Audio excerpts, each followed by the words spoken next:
This is a reading from the Curé of Ars by Father Bartholomew O'Brien. You might hear some howling sounds in the background. It's the blizzard outside. Pay no heed to it. Chapter 16, The Devil.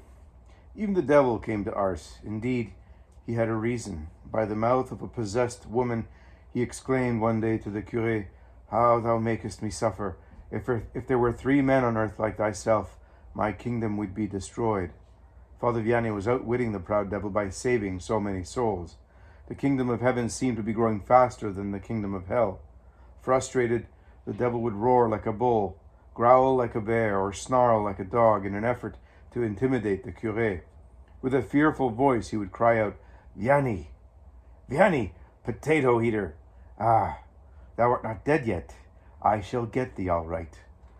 The devil, according to Father Tanqueray, jealous of God's influence on the souls of the saints, strives to exercise his own dominion, or rather his tyranny, over men.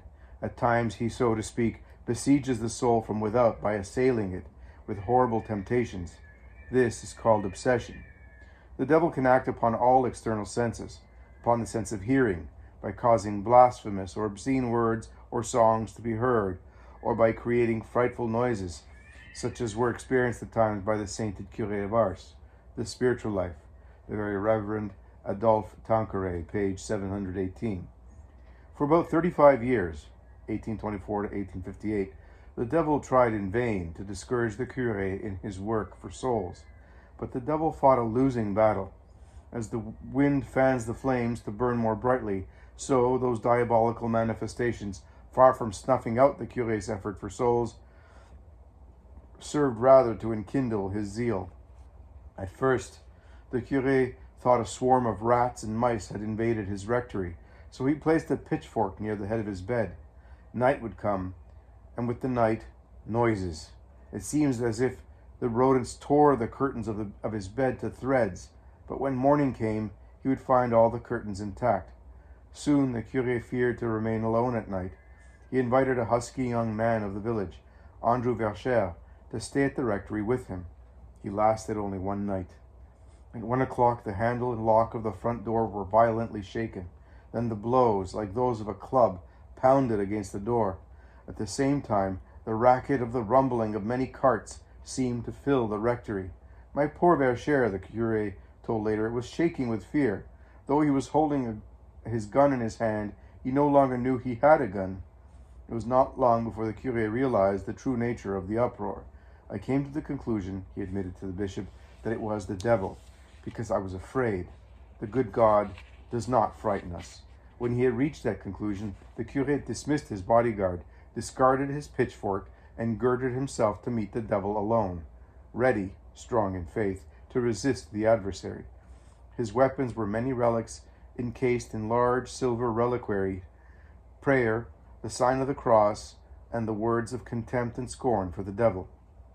To belittle the whole situation, he nicknamed the devil the Grappin.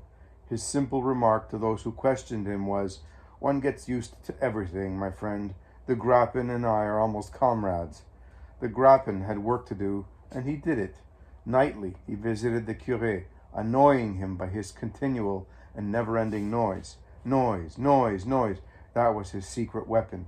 He reproduced the sound of a hammer driving nails into a wooden floor. He drummed on the table. He screeched a shrill song. "The Grappin has a very ugly voice indeed," dryly quipped the curé. At times the curé would feel a hand passing over his face, or a drove of rats running over his body. Now he would be jerked from his bed. Then again he would feel as if his hard bed were soft, sensuous, and tempting. The whole rectory seemed as infested with the devil's presence as with the darkness of the night. Once the evil spirit tried to set fire to his bed. The curé simply remembered, "The villainous Grappin, he could not catch the bird, so he burns the cage." Some of his fellow priests insinuated that all this was probably a figment of the curé's imagination. It is your head," some of them remarked, that plays you tricks. However, in a short time, they changed their minds. A jubilee was being preached in the neighboring church, and the Curé of Ars was invited. Because of the distance, many of the priests remained for the night, including Father Vianney. After all had retired, the stillness of the night was suddenly broken by a sound like the rumbling of a heavy cart. The rectory shook. An uproar arose in Father Vianney's room. The Curé of Ars is being murdered! The priest rushed to his room, threw open the door, burst into the room, only to find the good curé resting peacefully on his bed. "It is the grappin," he said with a smile. "I am sorry, I forgot to warn you beforehand. However, it is a good sign. There will be a big fish tomorrow." There was, and the priests believed. Soon, the grappin became a kind of messenger of big sinners. When the devil suspected ahead of time that a big sinner was returning to confession, in his jealousy, he would take out his vengeance on the Curé of Ars. Once, after a night of hellish hubbub, the curé mentioned to a villager, "No doubt at this very moment there are some sinners on the road to Ars." The devil could not win, and coward that he is, gradually he gave up his nightly visits. Hell was more pleasant than defeat. Fire burns less than broken pride. So the devil returned to hell, and the curé went on saving souls in Ars.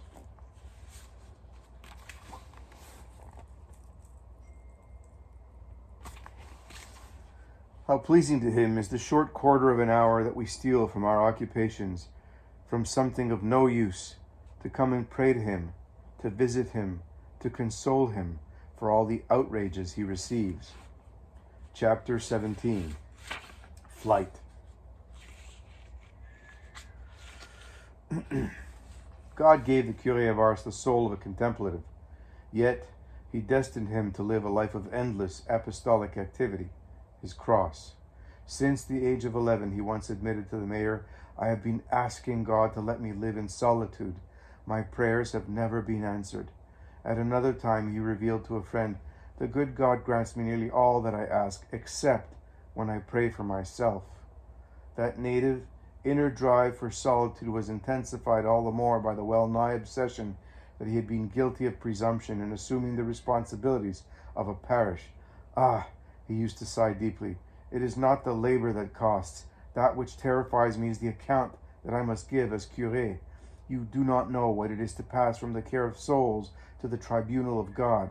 One day, in his catechism class, the curé fearfully remarked, "Oh, had I known what it means to be a priest, I would promptly have taken refuge at La Trappe." That was the little corner he often referred to when he sought a little corner where he might weep over his poor life. La Trappe or La Chartreuse. It could be, too, that these drives for solitude were only strong temptations of the devil. His kingdom again was threatened, as in the days of Christ, and then, so now, he wished to destroy the work of the curé by suggesting what appeared to be a greater good. Years later, a fellow priest wrote to the curé cautioning that his longing for solitude was a temptation of the devil. The latter made a lasting impression. It brought to mind the warning of Christ about the wolves in sheep's clothing.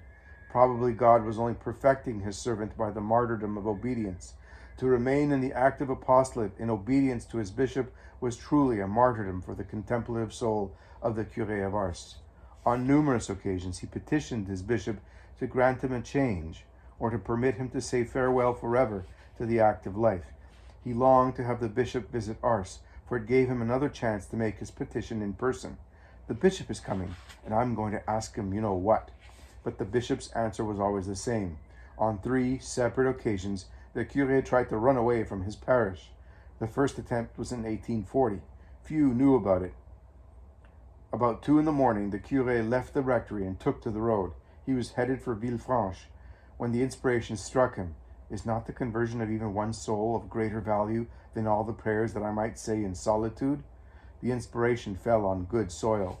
The curé immediately returned to Ars. The second attempt was more involved.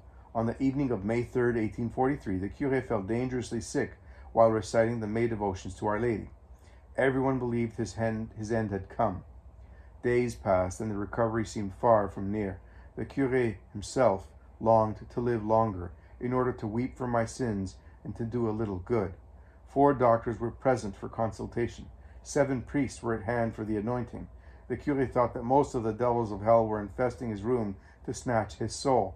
They seemed to rasp, "We have him! We have him! He is ours!" On May 11th, one of the doctors whispered, "He has only 30 or 40 minutes to live." The curé overheard him and thought, "My God, I shall then have to appear before thee empty-handed." Trustingly he turned to Our Lady and his little Philomena, and they turned to him. The dawn of May 12th found the curé still breathing. On May 20th, the curé was offering a mass at the altar of Our Lady in thanksgiving. The doctors described his cure as marvelous. Miraculous, was the rejoinder of the curé. The curé honestly believed that he had been cured not for the care of other souls, but for the care of his own soul. He spent that summer regaining his strength by eating 2 meals a day, one with meat. I have become a glutton, he complained. By September 11th, his strength was such that he could flee during the night from his parish of Ars towards his brother's home at Dardilly. He had written his plan to the bishop and intended to await the answer at Dardilly. In the interim, he had asked Father Raymond of Savigneux to cover for him. After 10 rosaries and 7 hours, the curé was back in his old homestead, and Ars was without its beloved curé. The curé was blessed with a little rest, and then things began to happen. The mayor came to Dardilly. Letters came. On Friday, pilgrims came. And on Saturday, more pilgrims, Francis Pertinal, and a group of 23 young men. Francis, the curé's brother, complained, "I am no longer master in my own house." However, the inhabitants of Dardilly were delighted with their saint, and the delegation said to him, "Make up your mind to live here in retirement." But to satisfy his people from Ars, the curé had to receive faculties from the Diocese of Lyon in order to return once again to his work of confessor, this time in the hometown church. Ars had moved to Dardilly. On Saturday night, the bishop's answer arrived. The curé was offered the chaplaincy of Notre Dame de Beaumont, a rustic little sanctuary of Our Lady. But he was to weigh the offer carefully. On Tuesday, the curé offered Mass at the sanctuary, his intention to obtain the light and guidance of the Holy Spirit. After Mass, Father Raymond asked, "Well, what is your decision?" "The good God does not want me here," replied the curé. "Well, where do you wish to go?" "Let us return to Ars." How quickly the news was carried to Ars. The bells pealed out. The men came in from the fields. "The curé is coming back." The whole town assembled. Towards 5 o'clock, the curé of Ars appeared.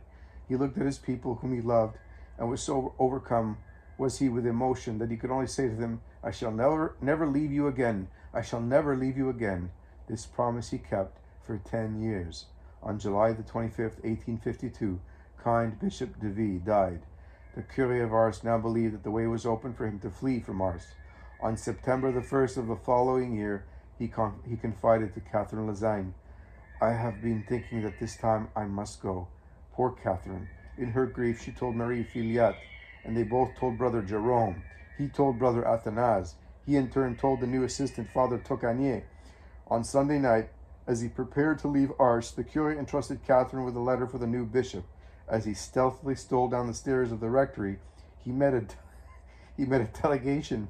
"You have sold me," he reprimanded Catherine, and the girl burst into tears. What a sad night that Sunday night was in Ars.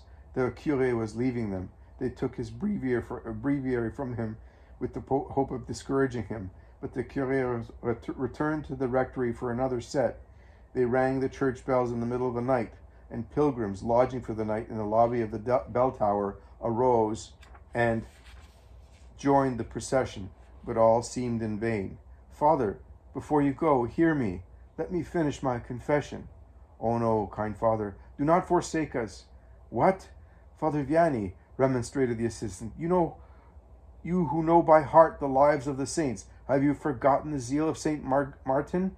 Having the crown already within his grasp, did he not exclaim, "I do not refuse to work"? Will you leave the field of battle?" "Let us go to the church," meekly said the curé. The tide of battle seemed to be shifting. The curé entered the church first. Face buried in hands, he prayed long. Then, putting on his surplice, he went to the confessional. Afterwards, he offered Holy Mass. In the meantime, the Vicar General arrived, and his words were final. It was the definite wish of the new bishop that the curé of Ars remain at his post. The only protest the curé made was, "I behaved like a child." Of this strange incident, Henry Guillon concludes, "Never in Monsieur Vianney's life was the fiend's occult influence so clearly shown. Never was it so near to a great triumph. It is the lot of saints, by God's will, to be suddenly borne to the very edge of the abyss by the same Satan who bore our Lord to the high mountain and on to the pinnacle of the temple." The Secret of the Curé d'Ars, Henry Guion, page 195.